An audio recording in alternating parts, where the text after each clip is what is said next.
Buenos días, amados hermanos. ¿Cómo han estado? Espero que en la multiforme gracia de nuestro amado Dios estén bien. Hoy día no voy a poder compartirles por video la prédica, pero he tratado de poder hacerlo por medio de este medio, por un audio, de poder compartirles una reflexión en esta mañana. Esta mañana les quiero invitar y animar también a poder meditar juntos en el Salmo 1. Es un salmo muy bonito. Es un salmo en el cual para este libro de los salmos es una entrada que provee el propósito de todo este libro como un manual para vivir una vida bienaventurada. El Salmo 1 es la entrada, al igual que la entrada de un santuario. Estos salmos nos conducen a la sabiduría para una lección completa que tiene que ver con todos los salmos, porque tiene que ver con una íntima conversación con Dios. El justo ama la palabra de Dios, la estudia, mientras que el impío aborrece. Hoy vamos a meditar en este salmo, el Salmo 1, y vamos a ver algunas cositas, como por ejemplo, ¿no?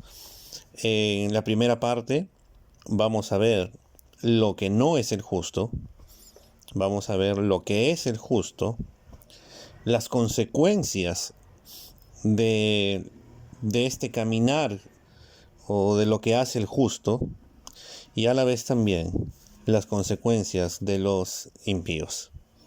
Está bien, ¿qué te parece si lo leemos? Dice así: cuán bienaventurado es el hombre que no anda en el consejo de los impíos, ni se detiene en el camino de los pecadores, ni se sienta en la silla de los escarnecedores, sino que en la ley del Señor está su deleite, y en su ley medita de día y de noche. Será como árbol firmemente plantado junto a corrientes de agua, que da su fruto a su tiempo, y su hoja no se marchita. En todo lo que hace, prospera. No así los impíos, que son como paja que se lleva el viento.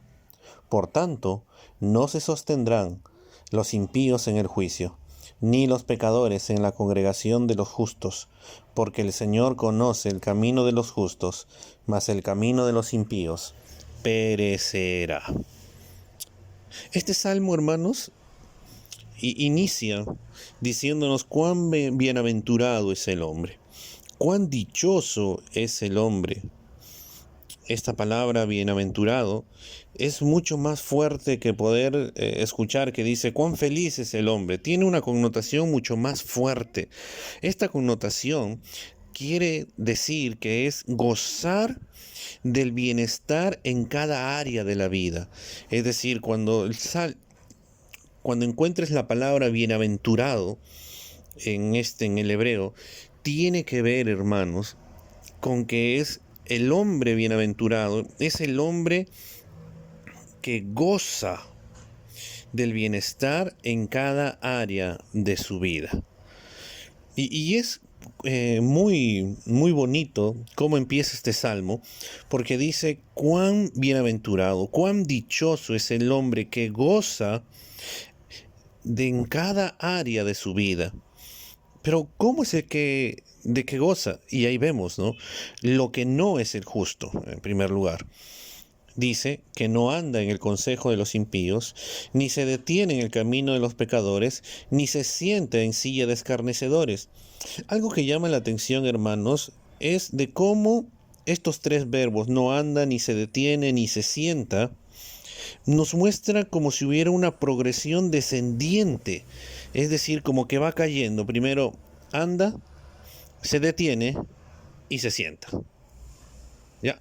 La figura sería de esta manera, ¿no? Tú estás caminando, luego de la nada, es como si fueras a comprar ropa, ¿no?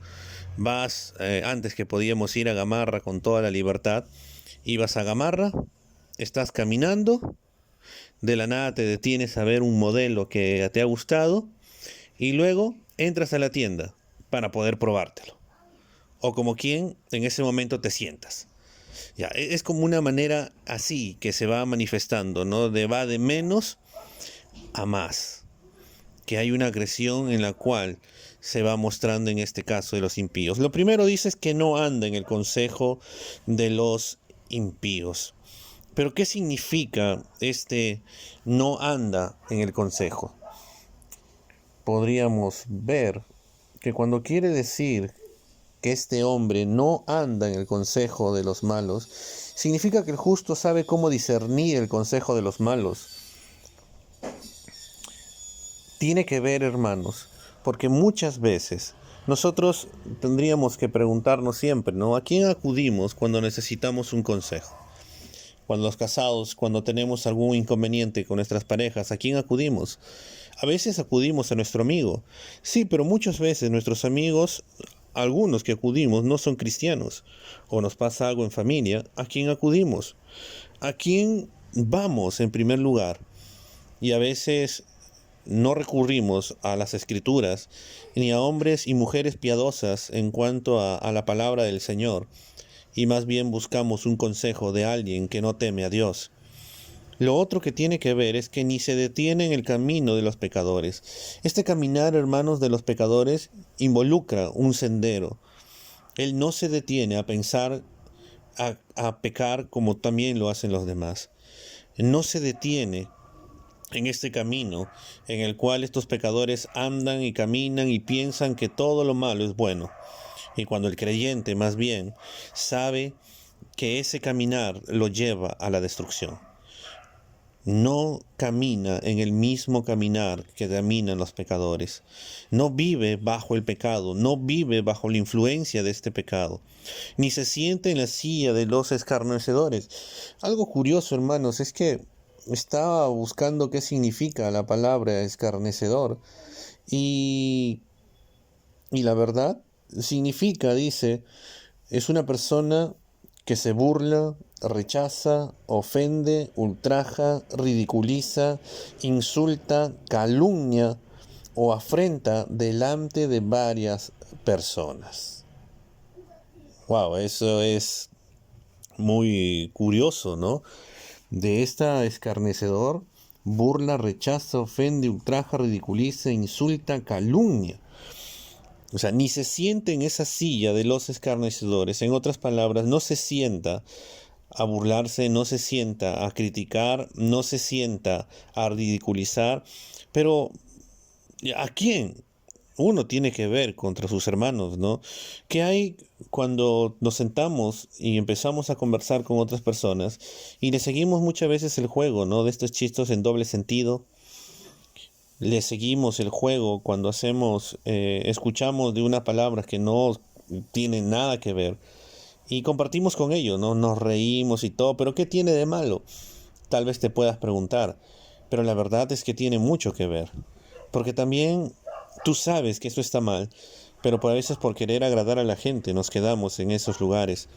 La verdad, hermanos, es que en este caminar, como les dije, en algo progresivo, no anda, no se detiene, ni se sienta. Porque cuando empezamos a seguir el consejo de los impíos, lo más probable es que nos detengamos a reflexionar como ellos reflexionan y piensan, y al final terminemos pecando como ellos pecan. Al final terminemos tomando decisiones que nos lleven a un estado que no es el adecuado. Pero ¿qué? Y entonces, hermanos, nosotros, ¿qué debemos de hacer o cómo haríamos para no caer en esto? Lo primero, ¿no? Dice, no anda en el consejo de los impíos. No busques un consejo de una persona que no es creyente. ¿Por qué? Porque no va a tener temor de Dios y en segundo lugar, no te va a dar un consejo de acuerdo a lo que dice su palabra. Lo segundo, ¿qué debemos de hacer? No te sientes a ver lo que hacen los pecadores. No te detengas a ver cómo ellos obran, no te detengas a ver tal vez cómo ellos están prosperando, no te detengas a ver cómo ellos maquinan o hacen sus cosas. No lo hagas, hermano, sino que más bien sométete a lo que dicen las Escrituras y busca dirección de tu Señor. Y no te sientes a tratar en esta silla de escarnecedores, de burlarte, de escuchar estos chistes de doble sentido, entre otras cosas más. Sé prudente, ¿no? Tenemos que aprender a ser prudentes, hermanos. Por causa del Señor, muchas veces, la gente nos va a rechazar. Pero lo hacemos porque amamos a Dios, porque queremos agradar a Dios y no agradar a este mundo. Y ahora vamos a ver en segundo lugar, hermanos, lo que hace el justo. Dice, sino que en la ley del Señor está su deleite, y en su ley medita de día y de noche. Sino que en la ley del Señor está su deleite.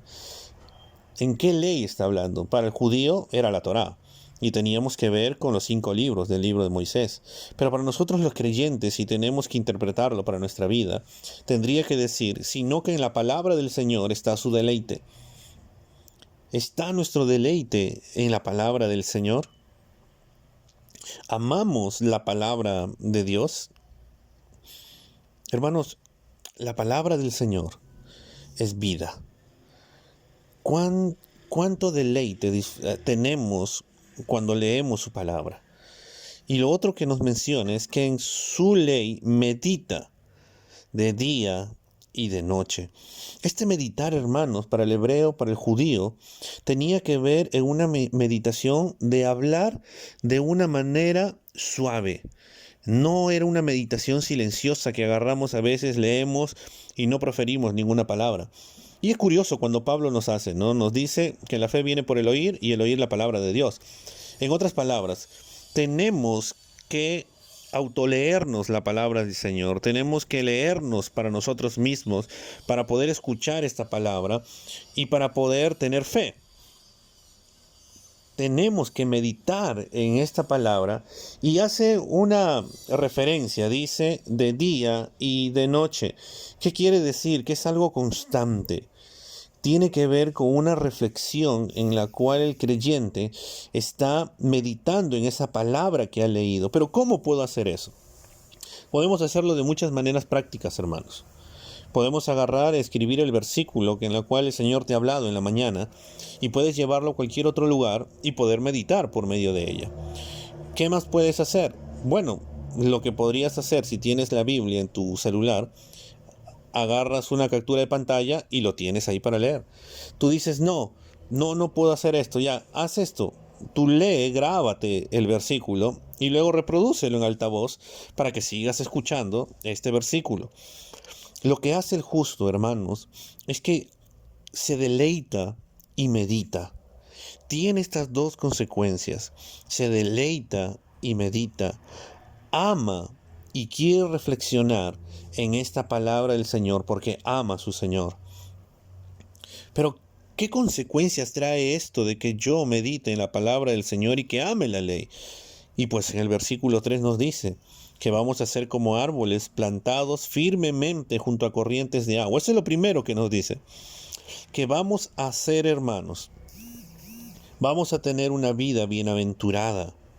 Vamos a tener resistencia en medio de las dificultades, porque vamos a ser un árbol plantado, un árbol que va a tener un buen cimiento, que va a estar rodeado para que no venga cualquier tempestad y se lo pueda llevar. Vamos a ser bienaventurados, vamos a estar plantados firmemente, pero firmemente ¿hacia dónde? A corrientes de agua que nos den vida, que nos den gozo. Pero ¿cómo? ¿Dónde puedo hallar esto? Es a través de la palabra del Señor y a través de nuestro Señor Jesucristo. Jesucristo dijo que es el agua de vida. En Él podemos encontrar este fruto que también nos habla en Juan 15, que tiene que ver que Él es la vid y nosotros los pámpanos. Y de esa manera nosotros, hermanos, podemos nosotros tener disfrute en nuestro Señor. Que esas corrientes que nos van a llevar a dar ¿qué cosa? Que da su fruto a su tiempo. Vamos a poder producir fruto. Un fruto que tiene que ver con todas las áreas de nuestra vida. Y a la vez que su hoja no se marchita. Eso es algo muy curioso. Vamos a tener una vida en la cual el Señor nos va a ir nutriendo. Y a la vez dice que en todo lo que hace prospera. Y este prosperar tiene que ver con tener éxito. Ese éxito que nos habla en Josué 1:7, que si seguimos la ley del Señor, vamos entonces a prosperar. Pero, ¿qué ocurre con los impíos? Dice el versículo 4, no así los impíos, que son como paja que se lleva el viento. Por tanto, no se sostendrán los impíos en el juicio, ni los pecadores en la congregación de los justos. El contraste, hermanos, es que el justo es como un árbol plantado. El contraste con los impíos es como una paja que se los lleva el viento, y ante alguna dificultad no saben a dónde acudir, no tienen gozo, no tienen esperanza, no tienen paz, no tienen nada lo que tiene el creyente, que está cimentado y está adherido a su Señor Jesús, que en Él puede encontrar gozo, paz, felicidad. Y a la vez, hermanos, nosotros tenemos esperanza, cuando algún día vamos a estar donde el trono de Dios, y ese día, cuando venga el juicio, pues daremos gracias a nuestro Señor, porque Él nos salvará de aquello. Porque el Señor, hermanos, conoce el camino de los justos, conoce tu caminar y conoce mi caminar, mas el camino de los impíos perecerá. Busquemos cada día más de Dios, hermanos. Busquemos cada día tener vidas bienaventuradas en Cristo, y no andemos en base al pecado. No nos detengamos en el camino de los pecadores, ni nos sentemos a conversar con estas personas que se burlan, que critican, que tienen cosas que no tienen nada que ver con el Evangelio, sino que más bien busquemos en la ley de nuestro Señor nuestro deleite y meditemos en ella de día y de noche. Hermano, que tengas un buen día, que el Señor te bendiga grandemente y sigamos en este hermoso caminar que es en Cristo Jesús. Te mando un fuerte abrazo de parte de mi familia y esperemos poder reunirnos pronto y sigamos orando los unos por los otros y que su gracia sea más que suficiente para ti. Que Dios te bendiga.